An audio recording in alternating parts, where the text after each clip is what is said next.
जी, good morning. आज Poisson distribution के ऊपर क्वेश्चंस आपको बताएंगे।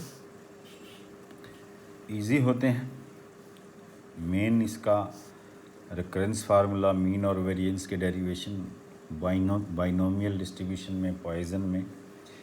इसकी पीडीएफ आज भी भेजूंगा मैं। इस 2.3 एक्सरसाइज की, इसमें 10-11 क्वेश्चंस हैं, वो सारे सॉल्व समझाएंगे आज आधे मंडे को समझाएंगे। ये मुश्किल नहीं है, इजी है। इनकी बस पहचान थोड़ा सा ये है कि जो पॉइजन डिस्ट्रीब्यूशन होता है उसमें जो प्रोबेबिलिटी होती है वो बहुत स्मॉल होती है, मतलब 0.001। इसकी ये पहचान है क्वेश्चन में कि किस में कौन सा डिस्ट्रीब्यूशन यूज़ होना है। इसकी प्रोबेबिलिटी हमेशा बहुत छोटी मिलेगी, 0.00 समथिंग, 0.00 ऐसे, मतलब तब इसको पॉइजन डिस्ट्रीब्यूशन को यूज़ करते हैं। मुश्किल नहीं है, इजी है। देखिए क्वेश्चंस तो इसके आसान है। आपको डेरिवेशन बताया, मीन वेरिएंस दोनों लैम्डा होता है, लैम्डा एनपी होता है। लैम्डा को म्यू से एम से डिनोट करते हैं। जो हमारा इसका प्रोबेबिलिटी डिस्ट्रीब्यूशन होता है पॉइजन का, वो होता है P X is equal to R is E raise to power minus M raise to power R by R factorial. M की जगह लैम्डा भी यूज़ कर लेते हैं, लैम्डा एनपी होता है। मीन और वेरिएंस दोनों की वैल्यू सेम होती है। अब क्वेश्चन तो ये काफ़ी आसान ही है। A screw making machine produces on an average of 2 defective screws out of 100। एक स्क्रू बनाने की फैक्ट्री में 100 में से 2 डिफेक्टिव ऑन एन एवरेज मिलते हैं। तो यहाँ से डिफेक्टिव कितने हैं? 2 out of 100 and PACS them in boxes of 500। हर 100 में से ऑन एन एवरेज 2 डिफेक्टिव मिलते हैं और 500 की पैकिंग करनी है पैकेट्स में। हमें बताना है find the probability that a box containing 15 defective screws. Prove that a box contains 15 defective screws. तो 15 डिफेक्टिव स्क्रू होंगे एक बॉक्स में। बॉक्स जो है वो 500 का एक है और ऑन एन एवरेज 100 में से 2 डिफेक्टिव स्क्रू होते हैं। तो यहाँ से पहले तो प्रोबेबिलिटी निकालेंगे। As we are given that probability of a defective screw is on an average 2 out of 100, 2/100, 0.02। जैसा मैंने बताया इसमें प्रोबेबिलिटी छोटी होती है तब ये डिस्ट्रीब्यूशन लगता है। आल्सो पैकेट साइज इज़ 500, एक पैकेट में 500, वो एन हमें दिया है। लैम्डा इज इक्वल टू या M is equal to N P होता है। अब एन हमें पता है, पी पता है, तो यहाँ से लैम्डा की वैल्यू आ गई हमारी 10। लैम्डा एम म्यू मीन ये एक ही चीज़ है, इसके जो आर्टिकल्स बताए उसमें।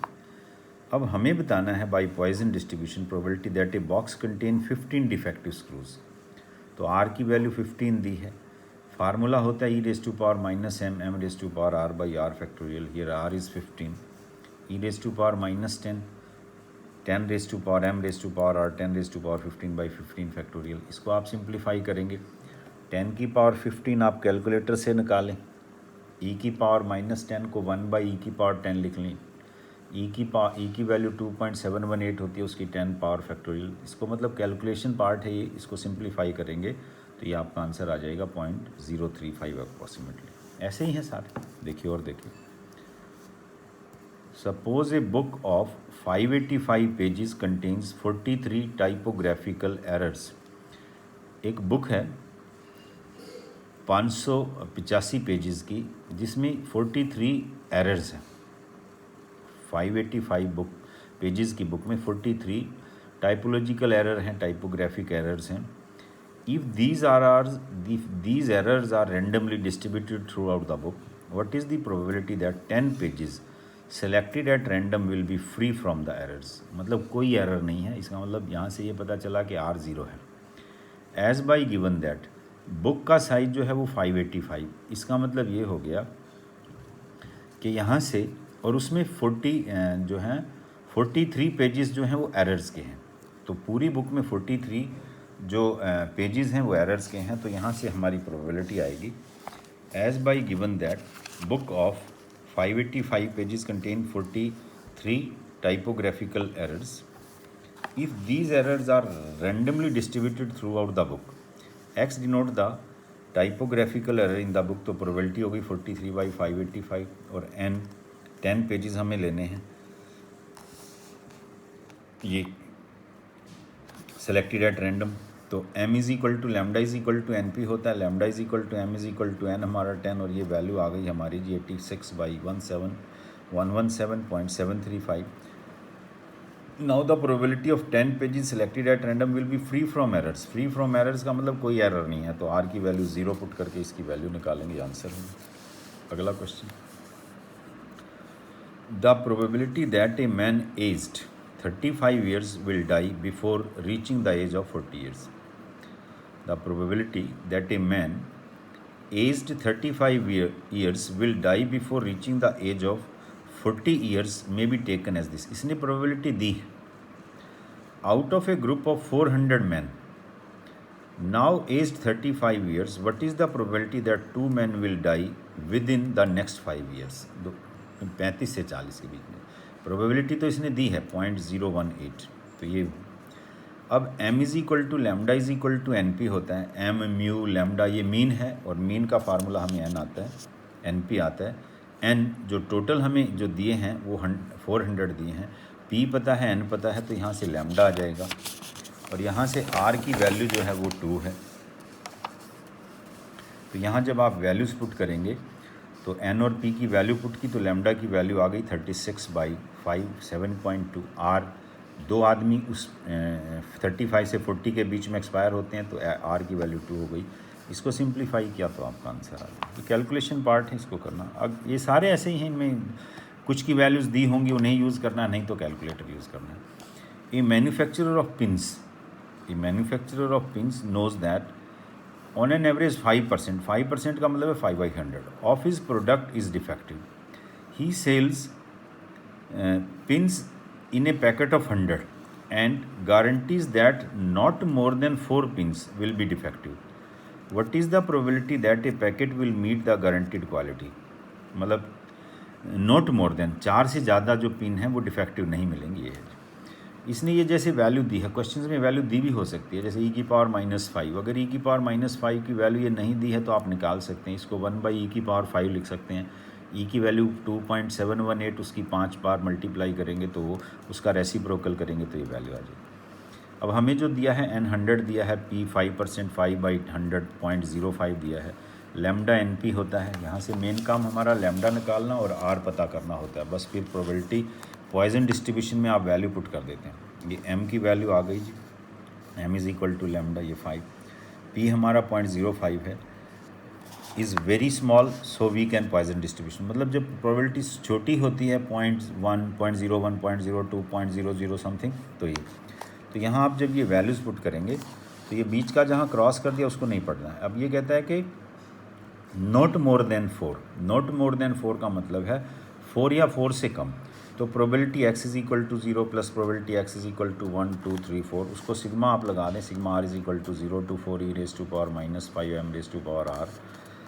ये यहाँ से हमारा लैम्डा जो है वो m की वैल्यू जो है या लैम्डा की वैल्यू वो 5 आई हुई है। ये पुट करके आप इसको सिंप्लीफाई करेंगे तो ये 1/0 फैक्टोरियल 5/1 फैक्टोरियल 25 इसको सिंप्लीफाई किया तो ये 1/0 फैक्टोरियल 1 होता है, 5/1 फैक्टोरियल भी 1, 2 फैक्टोरियल 2, 3 फैक्टोरियल 6, 4 फैक्टोरियल 24 होता है। जहाँ से ये जो वैल्यूज़ हमने निकाली है इसको सिंप्लीफाई किया तो हमारा आंसर आ गया जी e⁻⁻5 इंटू 65.3। e⁻⁻5 की वैल्यूज़ ने दिए, इसको मल्टीप्लाई किया तो ये आपका आंसर आ गया। अगला question, assume that the probability of a fatal accident in a factory prove that the probability of a fatal accident in a factory during the year is 1/1200. Calculate the probability that in a factory employing 300 workers there will be at least 2 fatal accidents in a year। और ये e की power आती होगी इस question में, e⁻⁻0.25 की value use करनी है। तो यहाँ से जो इसने दिया है जी एटलीस्ट 2, इसका मतलब ये है एटलीस्ट 2 का मतलब 2 या 2 से ज़्यादा, ये मतलब होता है 2 या 2 से ज़्यादा। तो यहाँ से n हमारा आ जाएगा, p हमें दिया है 1/1200, n दिया है 300 जो इसने टोटल वर्कर्स दिए हैं। यहाँ से लैम्डा की वैल्यू आ गई, लैम्डा एटलीस्ट 2 फेटल एक्सीडेंट का मतलब है जी x greater than equal to 2, x greater than equal to 2 निकालने की बजाय हम 1 माइनस प्रोबेबिलिटी लेस देन 2 लिख लें। लेस देन 2 में 0 और 1 प्रोबेबिलिटी, मतलब ये हो गया r 0 to 1, 0 पुट करें और 1 पुट करें, ये e की पावर m की वैल्यू, क्योंकि हमारे पास ये -0.25 आई है और उसकी वैल्यू इसने बुक इसमें क्वेश्चन में ही दी है, इसको वैल्यू आप पुट कर देंगे, सिंप्लीफाई कर देंगे तो ये आंसर आ गया। ऐसे ही आप अगला क्वेश्चन देखिए, इसके सारे क्वेश्चन एक जैसे हैं, उनमें n दिया होगा, हमें प्रोबेबिलिटी दी होगी, वहाँ से लैम्डा आ जाएगा r, बस वैल्यू पुट कर दें। बस ये है कि पॉइजन डिस्ट्रीब्यूशन हम तब यूज़ करते हैं जब प्रोबेबिलिटी छोटी आती है। ये कहता है the incidence of occupation disease in an industry is such that the workman have a 10% chance of suffering from it. What is the probability that in a group of 7, 5 or more will suffer from it? 5 और more का मतलब है 5, 6, 7, ये मतलब है। 10% का मतलब है 1/10, n 7 टोटल दिया है, np is equal to m या लैम्डा होता है, m आ गया, m lambda is equal to np। अब एटलीस्ट 5 का मतलब है 5, 6, 7, तो 5 और 7 के बीच में probability x is equal to 5 plus probability x is equal to 6, x is equal to 7। यहाँ से फार्मूले में आप वैल्यूज़ पुट करेंगे, इसको सिंप्लीफाई करें, ये सिर्फ कैलकुलेशन पार्ट है, इसको जब आप सिंप्लीफाई करके आप आंसर लिखेंगे तो ये आंसर 0.008 होगा। इसमें 4-5 क्वेश्चंस और रहते हैं, उनकी PDF तो मैं आज भेज ही रहा हूँ, उनको कल मंडे को डिस्कस करेंगे। आप ये क्वेश्चंस पढ़िए, क्वेश्चन भी आ जाएँ तो ये आसान है, कुछ खास मुश्किल नहीं होते हैं ये क्वेश्चंस। ये 3 डिस्ट्रीब्यूशन है जी, बाइनोमियल, पॉइजन और नॉर्मल। मंडे तक ये पॉइजन ख़त्म हो जाएगा, फिर नॉर्मल बचेगा। नेक्स्ट वीक में आपका ये यूनिट भी ख़त्म हो जाएगा, फिर 3rd यूनिट पढ़ाएंगे। इनको ध्यान से करें, जो भी प्रॉब्लम्स आती हैं आपकी क्वेरी क्लास जब होती है तो उसमें आप पूछ सकते हैं। एक एक क्वेश्चन को PDF को आप इस पर मत रहने दें आपके लैपटॉप पे या मोबाइल पे, आप अपने रजिस्टर में नोट डाउन करें, फिर जब क्वेरी क्लास हो तो जो भी पूछना हो तो रजिस्टर और बुक आप अपने पास रखें। आज इतना करिए, थैंक यू।